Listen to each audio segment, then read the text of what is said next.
দেখি লাস্ট শেষ 1931 সালের পরে পূর্ণাঙ্গভাবে জাতিভিত্তিক জনগণনা হয়নি। 2011 সালে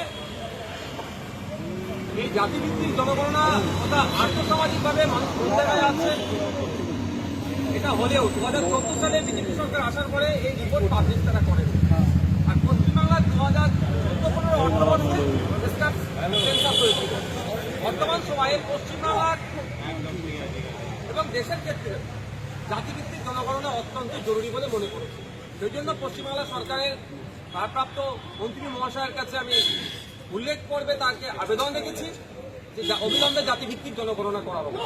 এই জাতিভিত্তিক জনগণনা করতে গিয়ে আমরা না করার ফলে আমরা যেটা দেখছি, জনজাতি উপজাতি থেকে শুরু করে অনগ্রসর হিন্দু এবং সংখ্যালঘু মুসলিমদের অর্থনৈতিক অবস্থান কোন জায়গায় আছে, তারা আর্থসামাজিকভাবে কোন জায়গায় আছে, চাকরির ক্ষেত্রে তারা কোন জায়গাতে আছে, বিভিন্ন স্তরে তারা কোন জায়গাতে আছে, তাদের লাইফ স্টাইলটা কোন জায়গায় দাঁড়িয়েছে সেটা সঠিক মূল্যায়ন করতে পারছি না আমরা। মন্ডল কমিশন 1980 সালের এবং সাচার কমিশনের সবকটাই কিন্তু 1931 সালে এই জাতিভিত্তিক জনগণনাকে সামনে রেখে হয়ে গেছে।